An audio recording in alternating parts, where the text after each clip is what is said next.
In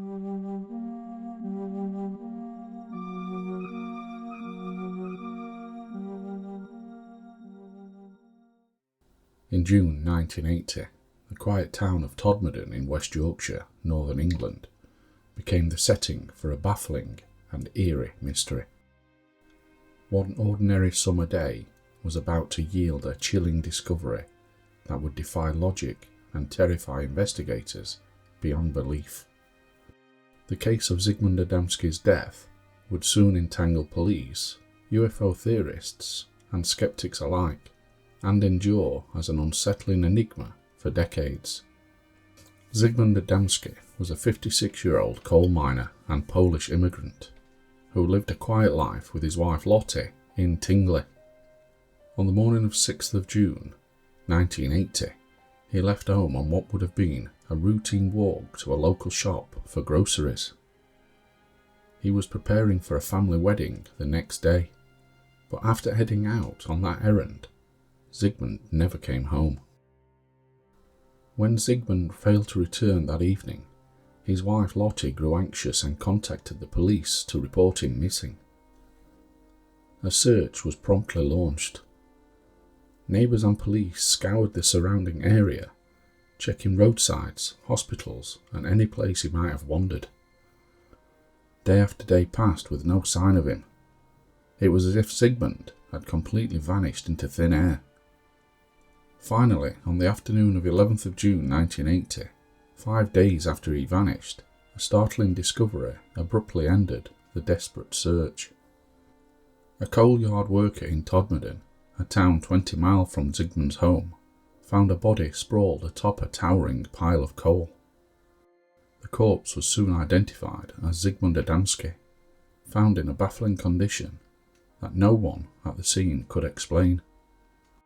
Zigmund's body was lying as if carefully placed on the coal, and bizarrely, his clothes were clean, despite the black dust all around.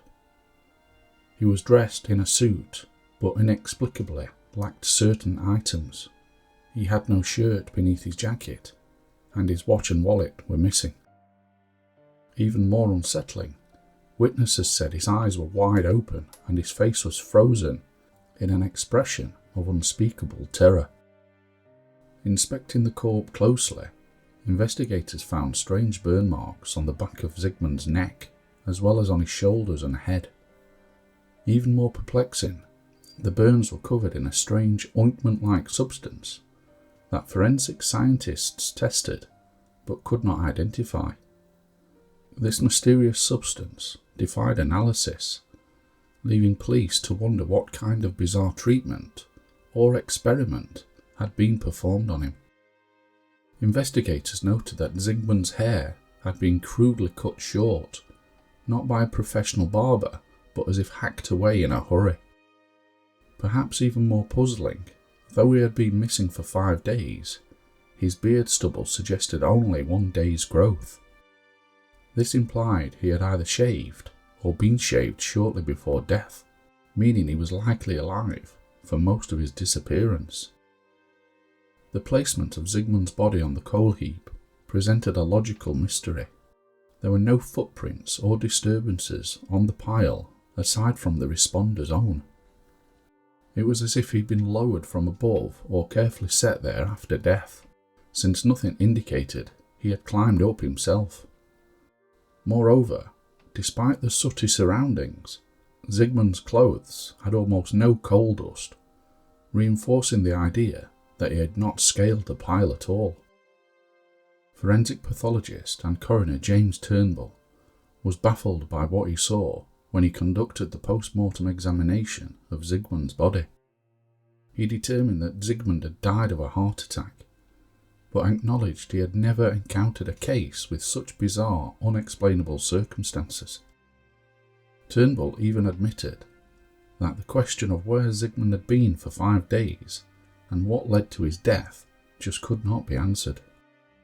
The bizarre circumstances of Zigmund's death quickly made headlines, turning the coal miner's tragic fate into front-page news across the country. Reporters descended on Todmorden, speculating about what could have happened. From a Cold War spy plot to something out of science fiction, fueling a frenzy of rumours. In local pubs and living rooms, people whispered theories late into the night, grasping for a rational explanation for the seemingly impossible. Some investigators wondered if Zigmund's death could still have an earthly explanation, despite the bizarre condition in which he was found. One theory suggested he was attacked or kidnapped by someone with a grudge, perhaps a personal enemy or, as one rumour claimed, agents of KGB. Another conjecture was that Zigmund became disoriented by a freak natural phenomena like ball lightning, leading him on a fatal misadventure far from home. However, as conventional leads ran dry, some began to consider far more unorthodox possibilities that ventured into the realm of the paranormal. Before long, whispers of something extraterrestrial began to surface. Could Zigmund have been abducted by otherworldly visitors during those missing days? The odd injuries, the unknown ointment, and the carefully placed corpse struck some as hallmarks of an encounter not of this earth. One key figure was Police Constable Alan Godfrey, the officer who responded to the coal yard and first examined Zigmund's unusual death scene. PC Godfrey was struck by the strangeness of it all. He later remarked that it looked as though Zigmund had been frightened to death. Open-minded about the case, Godfrey did not dismiss unconventional explanations when pressed. He admitted he couldn't rule out the possibility of an alien abduction. In an uncanny twist, just 5 months after Adamski's death, Constable Godfrey himself reported a stunning encounter one night on a lonely road near Todmorden. In November 1980, while on patrol, he came upon a hovering, spinning object, a brightly lit, diamond-shaped UFO blocking his path. Godfrey experienced an odd bout of missing time during the incident, and once his account leaked, his story made headlines around the world. The coincidence of an officer from Adamski's investigation also experiencing a UFO sighting proved irresistible to both the press and the public. Overnight, Zigmund Adamski's death became entwined with Constable Godfrey's close encounter story. People wondered if the two events were part of the same otherworldly mystery. This speculation launched the case into legend, a true live X-file hinting at alien abduction, all the more captivating because official evidence was nowhere to be found. Behind the sensational headlines, many officials remained unconvinced. Police higher-ups and skeptics alike viewed the alien abduction theory with deep suspicion. In fact, West Yorkshire police were reportedly embarrassed by the UFO furor, and Constable Alan Godfrey's supervisors urged him to drop the subject and stick to known facts. The official investigation into Adamski's death continued to focus on earthly explanations, finding no solid evidence of any extraterrestrial involvement, at least none that could be proven. With no concrete leads and only wild theories, the Adamski case gradually went cold in the years after his death. The file remained open but inactive, and Zigmund's story drifted into a realm of unsolved legends, a curiosity amongst paranormal enthusiasts and true crime aficionados alike. For a long time it seemed Zigmund Adamski's fate would remain forever unexplained, an enigma frozen in 1980 with no new evidence to illuminate it. Decades later, interest into Zigmund Adamski's case was rekindled as investigators took a fresh look at his personal life, searching for any overlooked clues.